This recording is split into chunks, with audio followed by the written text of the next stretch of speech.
कैसा अंतर्यामी ईश्वर है, दूर नहीं, दुर्लभ नहीं, परे नहीं, पराया नहीं। उसको छोड़कर बाहर किस किस को गिड़गिड़ाओगे भैया। पूरे विश्व को अध्यात्म ज्ञान से आलोकित किया है। वे कौन हैं जिन्होंने केवल भारत ही नहीं वरन संपूर्ण विश्व को अपनी अमृतमयी वाणी से परिष्कृत कर दिया है। वे कौन हैं जिन्होंने पहली बार पूरे विश्व में सत्संग के साथ सत्सेवा का भी पावन आदर्श प्रस्तुत किया है। हम जानते हैं आपके मुख पर यही शब्द होंगे, आत्मारामी, श्रोत्रिय, ब्रह्मनिष्ठ, योगीराज, प्रातः स्मरणीय, परम पूज्य संत श्री आसाराम जी बापू। जैसे पृथ्वी पर प्रकाश के स्रोत सूर्य नारायण हैं, वे समाज में सत्प्रेरणा, सद्भाव, सत्प्रवृत्तियों के मूल स्रोत ब्रह्मनिष्ठ संत महापुरुष होते हैं। फूल खिलते हैं कहाँ पर महक चारों दिशाओं में फैल जाती है। वैसे ही महापुरुषों की सद सुवास से सारा संसार महक उठता है। पूज्य बापू जी के सदगुरु भगवत पाद श्री श्री स्वामी लीला शाह जी महाराज ने पूज्य बापू जी को संबोधित कर कहा था, तू गुलाब होकर महक, तुझे जमाना जाने। कुलगुरु परशुराम जी ने भी आपके तेजस्वी मुखमंडल को देखकर भविष्यवाणी की थी, ये तो महान संत बनेगा, लोगों का उद्धार करेगा। उनके आशीर्वचन आज प्रकट रूप धारण कर चुके हैं।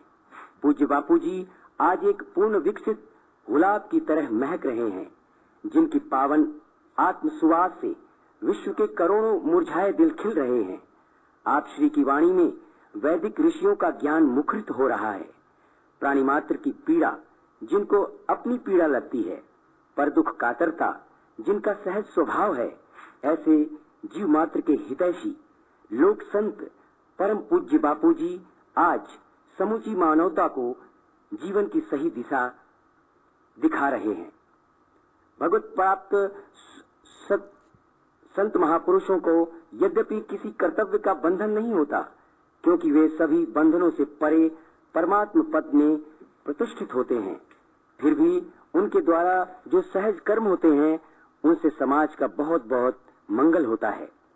ब्रह्मनिष्ठा के मूर्तिमंत स्वरूप, लोक सेवा के आदर्श, प्राणी मात्र के परम सुहृद, कुंडलिनी योग के समर्थ आचार्य परम पूज्य बापू जी अपने सत्संग प्रवचनों के माध्यम से लोगों में प्राणी मात्र के हित की भावना जगाकर भारतीय संस्कृति के प्रति जागृति की लहर फैला रहे हैं।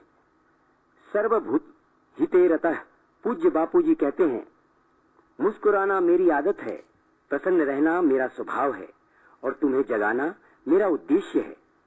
स्वस्थ, सुखी, सम्मानित एवं प्रभु रस से पूर्ण जीवन का प्रसाद बांटते हैं पूज्य बापू जी। आपकी वाणी में सहजता, सरसता और अपनत्व की ऐसी मिठास मिलती है जो बहुत ही दुर्लभ है। वसुधैव कुटुंबकम की भावना आपके प्रत्येक व्यवहार में अभिव्यक्त होती है। सभी लोग ईर्ष्या द्वेष छोड़कर परस्पर प्रेम भाव से रहते हुए एक आदर्श समाज का निर्माण करें, जिससे भारत विश्व गुरु के पद पर शीघ्र ही आसीन हो। ये आपका संदेश है। आपकी महानता को शब्दों में अव्यक्त करने का प्रयास करते हुए महामंडलेश्वर श्री परमात्मानंद जी महाराज कहते हैं, युग पुरुष, युगावतार, पूज्य चरण, प्रातः स्मरणीय, अनंत श्री विभूषित परम संत आसाराम जी बापू महाराज के रूप में आज हमारे बुद्ध मिल गए। हमें हमारे गुरु नानक जी हमें मिले हुए हैं, हमारे सूरदास जी मिले हुए हैं, हमारे तुलसीदास जी बापू जी के रूप में बैठे हैं। आज इनका सम्मान तुलसीदास जी का सम्मान है, कबीर साहब का सम्मान है, महात्मा बुद्ध का सम्मान है। आप श्री में भगवान श्री राम की कर्म कुशलता, भगवान श्री कृष्ण की भक्त वत्सलता एवं समता, स्वामी श्री लीला शाह जी व ज्ञानेश्वर जी महाराज का योग सामर्थ्य, महात्मा बुद्ध की करुणा, महावीर जी स्वामी की तपस्या, हनुमान जी की सेवा निष्ठा गुरु नानक देव जी की साधन निष्ठा, स्वामी रामतीर्थ जी की वेदांतिक मस्ती, चैतन्य महाप्रभु का संकीर्तन प्रेम एवं श्री रमण महर्षि की ज्ञान निष्ठा का छलकता दरिया पाकर भक्तजन निहाल हो जाते हैं। कुंभ महापर्वों पर आपके सत्संग सानिध्य में ज्ञान ध्यान की गहराइयों में मस्त लाखों लाखों लोगों का जन सैलाब देखकर कुंभ में आए लोगों को एहसास होता है मानो इस पर्व की संपूर्ण महिमा एक ही स्थान पर देखने को मिली हो। सभी को पूज्य श्री अपने लगते हैं। विभिन्न संगठनों के मुखिया एवं अधिकतर पार्टियों के राजनेता आपसे मार्गदर्शन प्राप्त कर धन्यता का अनुभव करते हैं। आपने America, Germany, Switzerland, Canada, England, Hong Kong, Singapore, Taiwan, Bangkok, Indonesia, Dubai सहित पाकिस्तान में भी जाकर सुख शांति आपसी सौहार्द का संदेश दिया है। आज श्री ने सितंबर 1999 में विश्व धर्म संसद में भारत का सफल प्रतिनिधित्व किया था। वक्तव्य हेतु जहां अन्य सभी वक्ताओं की 3 से 5 मिनट का समय दिया गया था, वहीं आप श्री का पावन प्रवचन सब लोग एक बार 55 मिनट तक व दूसरी बार 1.25 घंटे तक मंत्र मुग्ध हो सुनते ही रहे। आपके सत्संग में ऋषि ज्ञान और आधुनिक जीवन दोनों में युग अनुरूप तालमेल बैठाने की उत्तम युक्ति मिलती है। आध्यात्मिकता के बिना नैतिकता टिक नहीं सकती और भौतिकता दुख दिए बिना रह नहीं सकती। हम भलाई नहीं कर सके तो कोई बात नहीं, लेकिन बुराई रहित जरूर हो जाएं। राग द्वेष लोभ मोह से प्रेरित होकर नहीं, प्रभु प्रेम से प्रेरित होकर कर्म करें। विश्व शांति का डंका पीटने से वह उपलब्धि नहीं होगी जो स्वयं आत्म शांति में सराबोर होने से होती है। आध्यात्मिकता के बिना सच्ची उन्नति और सच्चा सुख संभव ही नहीं है। भौतिक उन्नति हर्ष देगी, सुविधा देगी, किंतु सुख नहीं दे सकती। इसलिए आध्यात्मिक उन्नति को महत्व दें ताकि सभी प्रकार की उन्नति सरलता से हो सके।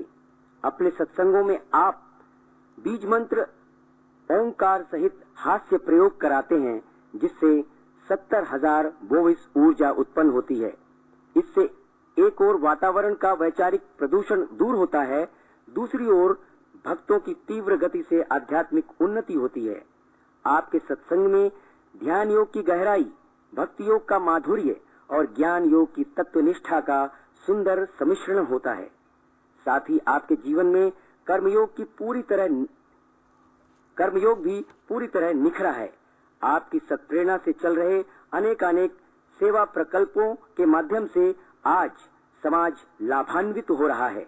अधिकांश आश्रमों में आपके द्वारा शक्तिपात किए हुए बड़ या पीपल के वृक्ष हैं, जिनकी प्रदक्षिणा या प्रार्थना से शांति तो मिलती ही है, असंख्य लोगों की मनोतियां भी फलती हैं।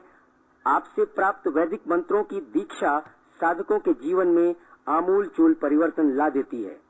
उनका शारीरिक, मानसिक, आध्यात्मिक बहुआयामी उत्थान होता है तथा भिन्न भिन्न प्रकार के लाभ उनके जीवन में सुस्पष्ट देखने को मिलते हैं। मंत्र दीक्षा के सारे लाभों का वर्णन कर पाना असंभव है। सत्संग देश विदेश में सद्विचारों, सुसंस्कारों, यौगिक क्रियाओं व स्वास्थ्यप्रद युक्तियों का ज्ञान बांटा जा रहा है। असंख्य लोग असाध्य रोगों से मुक्ति पा रहे हैं। ध्यान योग शिविरों में कुंडलिनी योग व ध्यान योग द्वारा तनाव व विकारों से छुटकारा दिलाकर आपकी सुषुप्त शक्तियों को जागृत किया जाता है। विद्यार्थी उत्थान शिविर, इनमें पूज्य बापूजी के सानिध्य में विद्यार्थियों को ऐसा ज्ञान ध्यान यौगिक क्रियाओं का प्रसाद प्राप्त होता है। सत्साहित्य प्रकाशन, आश्रम द्वारा 14 भाषाओं में 354 पुस्तकों का प्रकाशन किया जा रहा है। मासिक पत्रिका ऋषि प्रसाद 7 भाषाओं में प्रकाशित की जा रही है।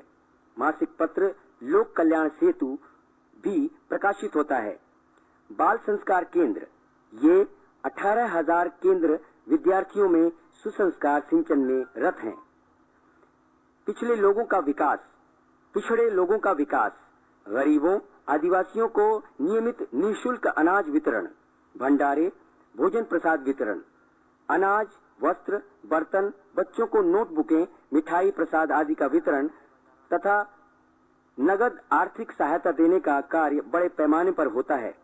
प्याऊ, सार्वजनिक स्थलों पर शीतल छाछ व जल का प्याऊ लगाकर निःशुल्क वितरण होता है। भजन करो, भोजन करो, रोजी पाओ योजना, आश्रम संचालित इस योजना के अंतर्गत जिनके पास आय का साधन नहीं है या जो नौकरी धंधा करने में सक्षम नहीं है,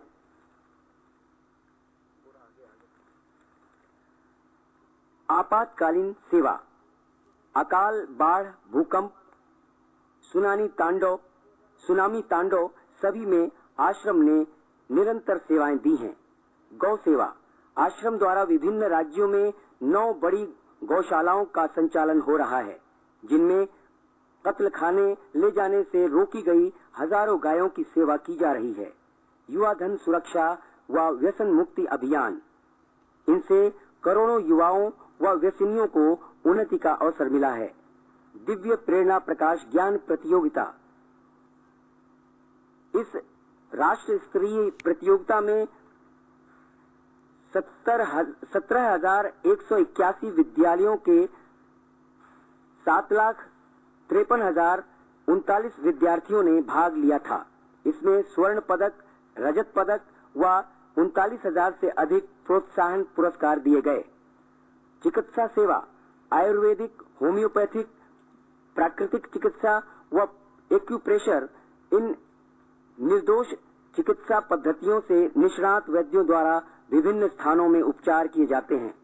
निःशुल्क चिकित्सा शिविरों का आयोजन होता है। दूर दराज के आदिवासी व ग्रामीण क्षेत्रों में आश्रम के चल चिकित्सालय सेवा हेतु पहुंच जाते हैं। अस्पतालों में सेवा मरीजों में फल, दूध, दवाएं व साहित्य का वितरण किया जाता है। नारायण नारायण।